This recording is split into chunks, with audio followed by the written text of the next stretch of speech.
7월 17일 새벽 예배 설교 본문 말씀은 시편 149편 1절에서부터 9절 말씀입니다.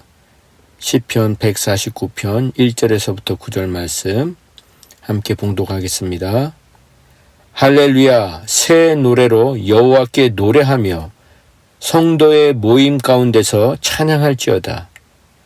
이스라엘은 자기를 지으신 이로 말미암아 즐거워하며 시온의 주민은 그들의 왕으로 말미암아 즐거워할지어다. 춤추며 그의 이름을 찬양하며 소고와 수금으로 그를 찬양할지어다. 여호와께서는 자기 백성을 기뻐하시며 겸손한 자를 구원으로 아름답게 하심이로다. 성도들은 영광 중에 즐거워하며 그들의 침상에서 기쁨으로 노래할지어다. 그들의 입에는 하나님에 대한 찬양이 있고 그들의 손에는 두 날 가진 칼이 있도다. 이것으로 문 나라에 복수하며 민족들을 벌하며 그들의 왕들은 사슬로 그들의 귀인은 철고랑으로 결박하고 기록한 판결대로 그들에게 시행할지로다. 이런 영광은 그의 모든 성도에게 있도다. 할렐루야. 아멘. 오늘 시편의 내용은 성도의 모임 가운데서 새 노래로 춤추며 소고와 수금으로 하나님을 찬양하라고 명령하고 있습니다. 그 이유는 하나님께서 자기 백성을 기뻐하시고 겸손한 자를 구원하셨기 때문이라는 것입니다. 그리고 후반부에는 두 날 가진 칼로 문 나라에 복수하고 민족을 벌하며 기록한 판결대로 시행할 영광이 모든 성도에게 있다는 내용입니다. 저는 오늘 이 내용을 가지고 생명을 살리는 찬양, 생명을 살리는 찬양이라는 제목으로 함께 말씀을 나눠보겠습니다. 오늘은 한 절 한 절 살펴보는 방식이 아니라 전체적인 그림을 가지고 말씀을 살펴보겠습니다. 하나님은 하나님을 믿는 자들에게는 수많은 특권을 주십니다. 하나님을 믿는 자들에게 하나님은 수많은 특권을 주신다는 것입니다. 특권, 바로 특별한 권리라는 의미의 특권은 말 그대로 특별한 권리입니다. 권리라는 단어는 권세와 이익이 합쳐진 말로서 어떤 일을 할 때에 당연히 요구할 수 있는 힘이나 자격을 말합니다. 예를 들면 국민으로서의 권리가 있는가 하면 대통령으로서의 권리도 있고 부모로서의 권리가 있는가 하면 자녀로서의 권리도 있습니다. 선생님으로서의 권리도 있고 학생으로서의 권리가 있고 집주인으로서의 권리가 있는가 하면 세입자로서의 권리도 있습니다. 그런데 권리를 넘어선 특권은 말 그대로 특별한 권세와 권리를 가진다는 것은 엄청난 파워를 가지게 되었다는 말인 것입니다. 특권이란 바로 엄청난 파워, 특별한 권세, 엄청난 권세와 권리를 갖고 있다는 것입니다. 이 특별한 권세와 권리와 이익을 과거에는 양반이나 귀족이나 왕족과 같이 신분이나 계급을 통해서 이러한 특권을 누렸다면 현대사회에서는 돈이나 권력이나 타이틀을 통해서 특권을 누리고 있습니다. 그래서 사람들은 어떻게 해서든지 돈을 벌든지 권력을 쟁취해서 그 특권을 가지려고 몸부림을 치며 살고 있는 것입니다. 그렇다면 하나님께서 하나님을 믿는 자들에게 주시는 수많은 특권은 무엇이겠습니까? 먼저 예수님의 십자가 사건을 통해 죄 사함의 은혜를 주셨고 하나님을 믿는 자들에게는 하나님의 자녀가 되는 특권, 특별한 권세를 주셨고 하나님을 아버지라 부를 수 있는 특권을 허락해 주셨습니다. 그리고 이 땅에 살면서 가장 강력한 권세이고 권리이고 특권인 찬양을 부를 수 있는, 찬양할 수 있는, 하나님을 찬양할 수 있는 특권을 허락해 주셨습니다. 다른 것이 아니라 하나님을 찬양할 수 있는 특권, 권세를 주셨다는 것입니다. 그럼 찬양이, 하나님을 찬양하는 것이 얼마나 놀라운 특권이고 얼마나 놀라운 권세이고 얼마나 놀라운 능력인지 오늘 함께 살펴보길 원합니다. 먼저 찬양은 영적 전쟁의 강력한 무기입니다. 그래서 사탄은 어떻게든 믿는 자들의 입을 틀어막아서 찬양하지 못하도록 하고 있는 것입니다. 지금 우리가 마스크를 쓰고 있는 이유도 절대 그와 무관하지 않습니다. 정부에서는 바이러스를 차단하기 위해서 마스크를 쓰라고 하지만 결국은 하나님을 향해, 세상과 열방을 향해 큰 소리로 찬양해야 하고 부르짖어 간구해야 하는 우리의 입을 틀어 막고 있는 것입니다. 그런데 그렇게 마스크를 쓰고서라도 찬양하는 사람들의 모습을 보면서 사탄은 교회에서는 예배는 드리되 찬양은 하지 말라는 말도 안 되는 명령을 내린 것입니다. 여러분, 그리스도인들에게 찬양하지 말고 기도하지 말라는 것은 죽으라는 말과 같은 것입니다. 기도는 영적인 호흡이라고 하는데 마음껏 기도하지 못하도록 우리의 입을 틀어막고 있으니 얼마나 분노가 치밀어 오르는 일입니까? 찬양은 강력한 영적인 무기인데 그 무기를 쓰지 말라고 하니 도대체 무엇으로 영적인 싸움을 싸워 나가라고 하는 것입니까? 혹시나 이런 말씀을 들으시면서 목사님, 너무 확대 해석하지 마세요. 침묵으로도 기도할 수 있고 조용히도 기도할 수 있고 작은 소리도 기도할 수 있고 허밍으로도 찬양할 수 있지 않습니까? 라고 말씀하시고 싶으신 분이 계시지는 않으십니까? 그런 생각을 조금이라도 하시는 분에게 사탄의 전략에 대해서 설명드리겠습니다. 사탄은 언제나 손님처럼, 신사처럼 교양과 상식이 있는 모습으로 다가옵니다. 그리고 시간이 지나면서 여러분의 거실뿐만 아니라 안방과 집 전체를 점령해 버리고서는 결국엔 주인 행세를 합니다. 그래서 지금과 같은 상황에서 정부에서 시킨다고 다 따라하기만 하다 보면 나도 모르는 순간에 코 빼가고 눈 빼가고 다 빼앗겨서 영적인 싸움은커녕 모든 권세와 권리와 특권을 다 빼앗겨 버리고서는 아무것도 할 수 없는 무기력한 그리스도인으로 전락할 수밖에 없는 것입니다.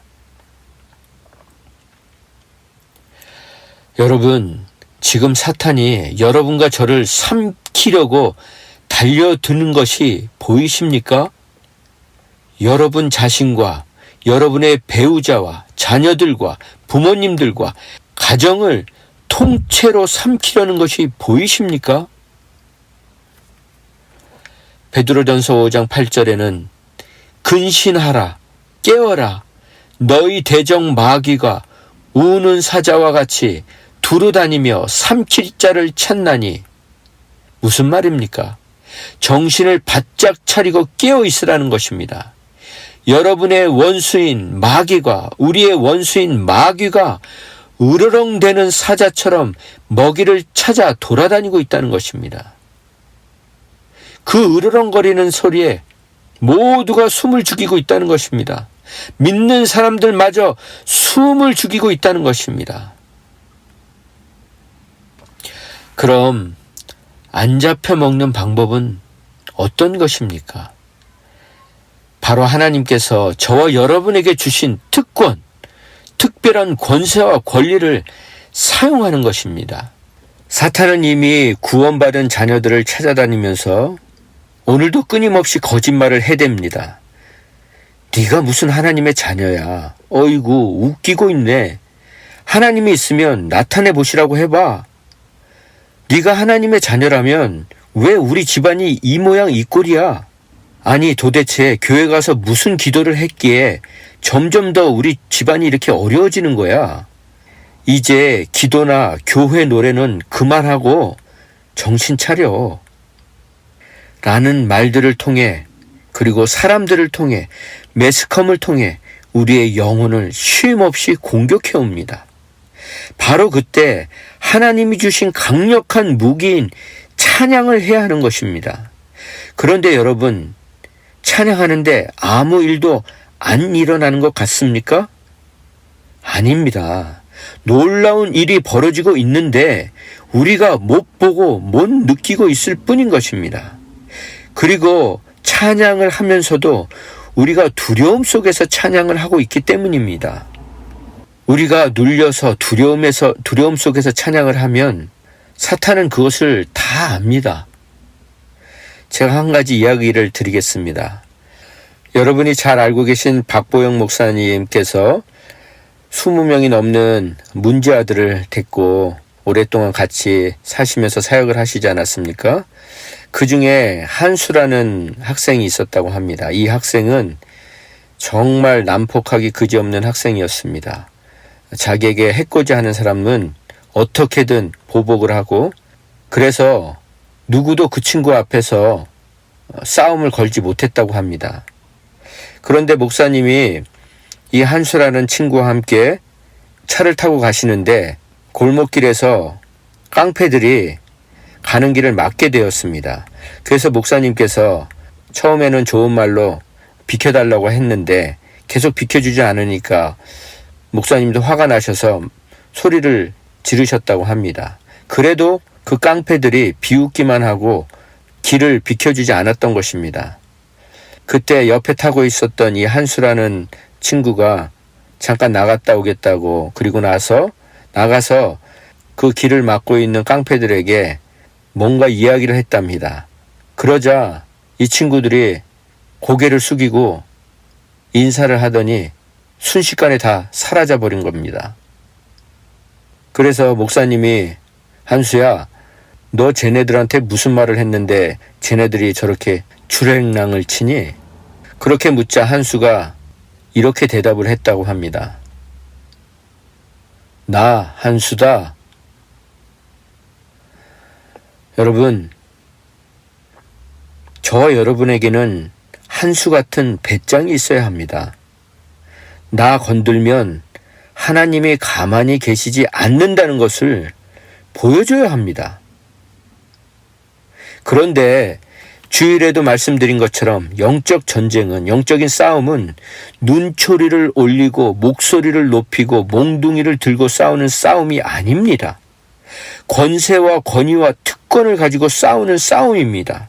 그래서 흥분하면 안 됩니다. 분노할 필요가 없습니다. 진리를 선포하고 믿음으로 선포하면 사탄은 힘을 못 쓰는 것입니다. 물론 발버둥을 치고 나쁜 행동을 하겠지만 그것이 전부입니다. 그 이상 할 수 있는 것이 없는 것입니다. 그러니 하나님이 주신 특권과 권세를 언제나 기쁨으로 주저함 없이 사용하시기 바랍니다. 그리고 으르렁대는 소리에 반응하시지 마시기 바랍니다. 저는 개인적으로 눈이 커서인지 어려서부터 겁이 많았습니다. 그런데 예수님을 인격적으로 영접한 순간부터 제 안에 두려움이 사라지기 시작했습니다. 특별히 미래에 대한 두려움에 붙들려 살던 제게 하나님은 상상할 수도 없었던 기적들을 베풀어 주심으로써 미래에 대한 두려움이 아니라 미래에 대한 기대와 소망으로 가득 채워주셨습니다. 그래서 저는 지금 오늘도 너무나 감사하지만 앞으로는 또 어떻게 이끌어 주실지가 정말 기대가 되고 소망이 됩니다. 그렇게 제 삶이 변하고 삶을 대하는 제 태도와 습관이 바뀐 이유는 하나님께서 저를 끊임없이 당신을 찬양하는 자리에 머물러 있게 해 주셨기 때문입니다. 찬양하는 자리에 있었기 때문에, 끊임없이 찬양하는 자리에 저의 의도와는 상관없이 그 자리에 있게 해 주셨기 때문에 저는 미래에 대한 소망과 기대 속에 살 수 있게 된 것입니다. 부끄러운 고백이지만 저는 어렸을 적부터 말도 안 되는 찬양을 하나님께 올려드렸습니다. 부모님과 어른 예배에 참석해서 찬양을 부르는 시간이 되면 누가 저보다 크게 부르는 꼴을 못 보았습니다. 그런데 저는 천성적으로 목소리가 작아서 크게 부를 수도 없었는데도 같이 신앙생활을 하던 교회 형 중에 한 명이 저보다 목소리가 유난히 컸었습니다.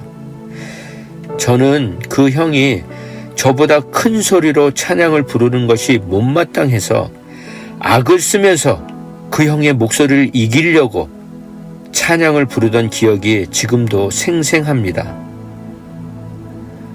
마치 경쟁을 하면서 찬양을 한 것입니다. 그런 찬양 같지도 않은 찬양을 부르던 저를 이렇게 평생 하나님을 찬양하는 자리에 세워주셨으니 어떻게 제가 목숨을 걸고 찬양을 하지 않을 수가 있겠습니까? 이미 망가진 김에 좀 더 망가져 보겠습니다. 저는 제 나름대로 건강 관리를 하는 비결이 있습니다. 그것은 좋은 영양제를 먹거나 제 몸에 맞는 음식을 먹거나 운동을 열심히 하는 것이 아닙니다. 저는 오늘 말씀처럼 함께 모여서 찬양을 할 때나 본문에 나와 있는 침대에 누워 있을 때이나 어디에서나 어떤 모양으로 하나님을 찬양하든 찬양이 시작되면, 하나님을 찬양하는 찬양이 시작되면 온 마음과 정성을 다해, 그리고 죽을 힘을 다해, 그리고 하나님을 향한 감사의 마음과 사랑하는 마음을 담아 고백하려고 최선을 다합니다. 그렇게 전심으로 하나님을 찬양하고 나면 온 몸이 땀으로 뒤범벅이가 됩니다. 그게 바로 제가 건강하게 살고 있는 비결입니다. 그래서 저는 하나님을 찬양하는 시간에 마치 아무런 감정도 없는 사람처럼 입만 뻥긋뻥긋 립싱크를 하시는 분들을 보면 도저히 이해할 수가 없습니다. 여러분은 하나님을 찬양하면서, 나를 구원해 주신 그 예수님을 찬양하면서 날마다 나와 동행해 주시며 나의 상담자가 되어주시고 위로자가 되어주시고 나의 친구가 되어주시는 그 성령님을 찬양하면서 울어보신 적이 언제이셨습니까? 최근 들어 하나님을 찬양하다가 통곡해 보신 적이 있으십니까? 그게 축복임을 아셔야 합니다. 그것이 은혜임을 아셔야 합니다. 바로 그렇게 하나님을 찬양하는 사람에게 세상에서 받는 핍박에서 영원한 승리를, 그 승리의 영광을 안겨주신다는 것이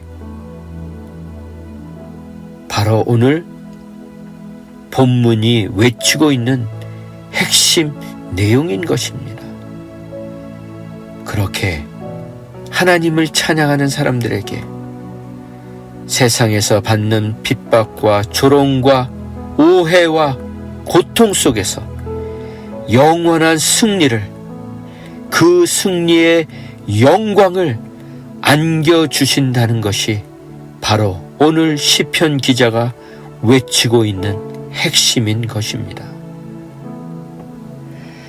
부디 여러분의 삶이 요즘처럼 찬양하기 힘든 상황 속에 사방으로 우겨쌈을 당하고 있다 해도 나는 찬양하리라, 나는 감사하리라, 나는 기뻐하리라.